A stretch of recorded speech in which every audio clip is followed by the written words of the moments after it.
Hello friends, welcome back. स्वागत है आप सभी का। तो इस चैनल पर हम आपको नेक्स्ट डे के लिए बताते हैं कि क्या डाटा आएगा और उसका क्या इम्पैक्ट रह सकता है फॉरेक्स करेंसी पेयर्स के ऊपर या फिर कमोडिटीज़ के ऊपर। तो शुरुआत कर लेते हैं। कल बहुत सारा डाटा आ रहा है और जो इम्पोर्टेंट डाटा आ रहा है उसमें सबसे पहला डाटा 7 AM पर आ रहा है और वो ऑस्ट्रेलिया की तरफ से आ रहा है। AUD USD पर उसका इम्पैक्ट पड़ेगा और रिटेल सेल्स का डाटा है। और रिटेल सेल्स 0.4 पिछली बार था और इस बार ये 0.0 रहने की उम्मीद है, मीन्स कम होने की उम्मीद है। और इसकी वजह से AUD USD भी नीचे की ओर को जा सकता है, लेकिन अगर ये 0.4 से ज़्यादा आता है तो AUD USD ऊपर की ओर को मूव कर सकता है। जो नेक्स्ट डाटा यहाँ पे आ रहा है वो 7:15 AM पर आ रहा है और वो चाइना की तरफ से है, जिसका कि इम्पैक्ट पड़ेगा USD CNH के ऊपर पड़ेगा। और साथ ही इसका इम्पैक्ट US ऑयल के ऊपर भी पड़ सकता है, क्योंकि नंबर 1 इंपोर्टर है क्रूड ऑयल का। तो अगर वहाँ का जो मैन्युफैक्चरिंग PMI है वो अगर सुधरता है तो जो क्रूड ऑयल है यानी कि US ऑयल है उसके ऊपर पॉजिटिव इम्पैक्ट पड़ सकता है। तो यहाँ पे 49.5 पिछली बार था, 50.3 होने की उम्मीद है, मीन्स बढ़ने की उम्मीद है। तो इसकी वजह से USD क्योंकि यहाँ पर मेजर है तो इसलिए USD CNH तो नीचे झुक जाएगा, लेकिन US ऑयल जो है वो ऊपर की ओर को मूव कर सकता है। लेकिन ये जो इम्पैक्ट यहाँ पर US ऑयल के ऊपर पड़ता है वो इंस्टेंट इम्पैक्ट नहीं पड़ता है, वो कुछ समय के बाद इम्पैक्ट आपको देखने को ज़रूर मिल सकता है। लेकिन अगर यहाँ पे डाउन साइड को जाता है तो USD CNH ऊपर की ओर को जाएगा और US ऑयल नीचे की चांसेस इसके बढ़ जाएंगे। तो इसके ऊपर आप नज़र रख सकते हैं। नेक्स्ट जो डाटा यहाँ पर आ रहा है वो 11:30 पर आ रहा है और यहाँ पर ये जर्मन रिटेल सेल्स का डाटा है। तो EUR USD के ऊपर इसका इम्पैक्ट पड़ेगा, क्योंकि यूरोपियन कंट्रीज़ का ये हिस्सा है जर्मनी। तो जर्मन रिटेल सेल्स का ये डाटा है और -8.6 पिछली बार था और इस बार ये -5 होने की उम्मीद है, मीन्स बढ़ने की उम्मीद है।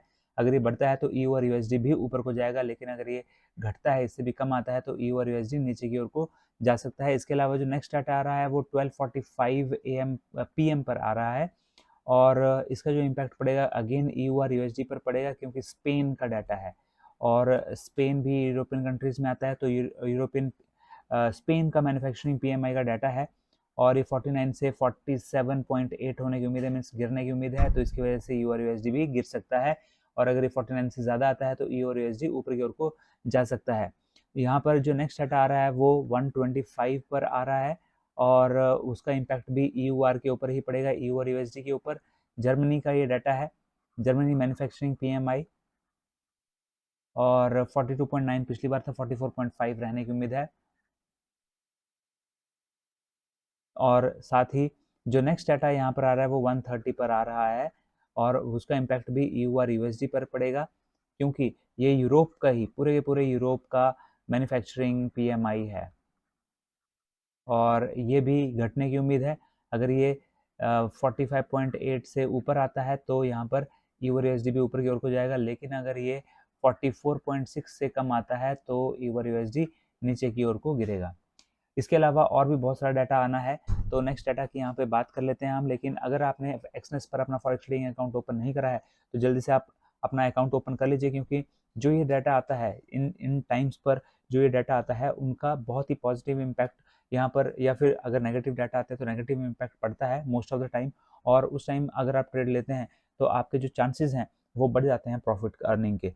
तो एक्सनेस पर अगर आपने अकाउंट ओपन नहीं करा है तो मेरी सलाह है कि आप एक्सनेस पर अपना अकाउंट बना लें और डिस्क्रिप्शन बॉक्स में आपको लिंक दिया हुआ है कैसे आप एक्सनेस पर अकाउंट ओपन कर सकते हैं, मनी ऐड कर सकते हैं, विड्रॉ कर सकते हैं। वो सारी की सारी वीडियोस भी आपको डिस्क्रिप्शन बॉक्स में है, ऊपर आई बटन में भी हैं और वीडियो के एंड में भी आपको मिल जाएंगी।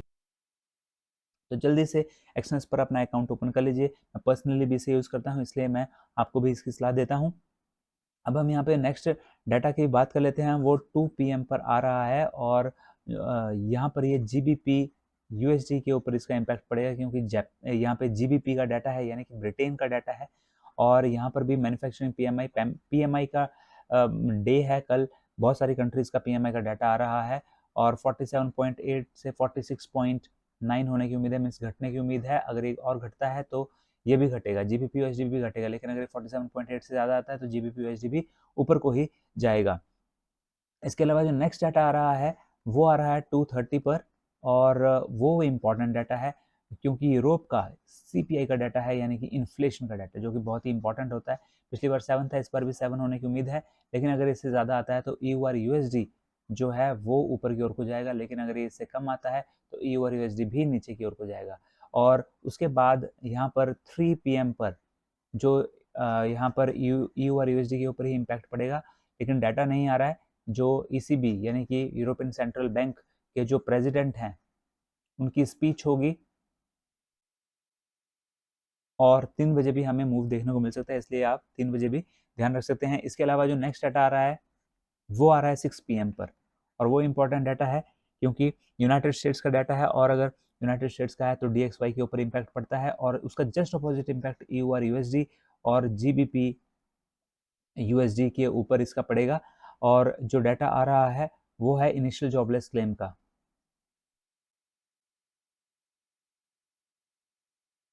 और पिछली बार ये 1794 था, ये 1880 होने की उम्मीद है, मीन्स बढ़ने की उम्मीद है। अगर इनिशियल जॉबलेस बढ़ता है तो अपोजिट इम्पैक्ट पड़ेगा, DXY के ऊपर गिरेगा, ठीक है। लेकिन अगर यहाँ पर ये कम होता है, मीन जॉबलेस लोग जो हैं वो कम होते हैं, तो DXY ऊपर की ओर को जाएगा। और जिस तरफ को DXY जाएगा उसके जस्ट अपोजिट इम्पैक्ट जो है GBP USD पर पड़ेगा। अगर DXY नीचे को जाएगा तो ये दोनों ऊपर की ओर को जाएंगे, अगर ये DXY ऊपर की ओर को जाएगा तो EU और USD और GBP USD नीचे की ओर को जाएंगे। और इसके अलावा जो नेक्स्ट डाटा यहाँ पर आ रहा है, जैसे कि मैंने आपको बताया कि बहुत सारा डाटा आ रहा है, तो यहाँ पर आपको नोट कर लेने हैं ये सारे टाइम। और यहाँ पर अगेन DXY के ऊपर इम्पैक्ट पड़ेगा क्योंकि यूनाइटेड स्टेट्स का डाटा है, मैन्युफैक्चरिंग PMI का डाटा है, और ISM मैन्युफैक्चरिंग PMI का भी डाटा है, वो आएगा 7:30 पर। तो 7:15 पर मैन्युफैक्चरिंग PMI का और 7:30 PM पर ISM मैन्युफैक्चरिंग PMI, दोनों का इम्पैक्ट जो है वो DXY के ऊपर पड़ेगा क्योंकि डॉलर यहाँ पर यूनाइटेड स्टेट्स का डाटा है ये। तो ये इन डाटाज के ऊपर आप ज़रूर नज़र रखिए, 7:15 और 7:30। और नेक्स्ट जो डाटा यहाँ पर आ रहा है वो बहुत ही इंपॉर्टेंट है, और वो डाटा है 8 PM पर, और वो है नेचुरल गैस की स्टोरेज का डाटा। तो नेचुरल गैस की स्टोरेज पिछली बार 96 बिलियन क्यूबिक थी, इस बार ये 113 बिलियन क्यूबिक होने की मीन्स यहाँ पे बढ़ने की उम्मीद है। अगर ये और ज़्यादा बढ़ता है तो यहाँ पे XNG USD और साथ ही यहाँ पे नेचुरल गैस दोनों ही नीचे को गिरेंगे, क्योंकि अगर यहाँ पर ये इन्वेंट्री बढ़ती है तो इसका मतलब है कि डिमांड घटी है। और अगर यहाँ पर ये 96 से भी कम आता है तो ये पॉजिटिव बात होगी XNG USD और नेचुरल गैस दोनों के लिए ही। और उसके अलावा नेक्स्ट डाटा जो आ रहा है वो आ रहा है 8:30 पर, 8:30 PM पर, और वो आ रहा है क्रूड ऑयल की इन्वेंट्री का। और -12456 मिलियन बैरल ये था, और -1.1 यहाँ पर ये -12.456 मिलियन बैरल था ये, और -1.101 मिलियन बैरल यहाँ पर रहने की उम्मीद है। तो यहाँ पर ये भी यहाँ पर आप देख सकते हैं कि बढ़ने की उम्मीद है। तो अगर ये और ज़्यादा बढ़ता है तो वो US ऑयल और क्रूड ऑयल दोनों के लिए अच्छा नहीं है, दोनों ही नीचे को जाएंगे। लेकिन अगर ये इससे ज़्यादा यहाँ पर ही इससे कम आता है, इससे कम आता है, तो US ऑयल और क्रूड ऑयल दोनों की ही ऊपर की ओर को जाएंगे, जो अपोजिट इम्पैक्ट होगा। अगर इन्वेंट्री बढ़ी हुई आती है तो US ऑयल और क्रूड ऑयल नीचे हो जाएंगे, अगर इन्वेंट्री घटी हुई आती है तो US ऑयल और क्रूड ऑयल ऊपर की ओर को जाएंगे। तो ये है इंपॉर्टेंट डाटा, और आप देख सकते हैं कि कितना बढ़िया डाटा आ रहा है। तो अगर आपका फॉरेक्स ट्रेडिंग अकाउंट अभी भी ओपन आपने नहीं किया है तो जल्दी से अकाउंट ओपन कर लीजिए, लिंक दिया हुआ डिस्क्रिप्शन बॉक्स में। और आई होप आपको ये वीडियोस पसंद आ रही हैं।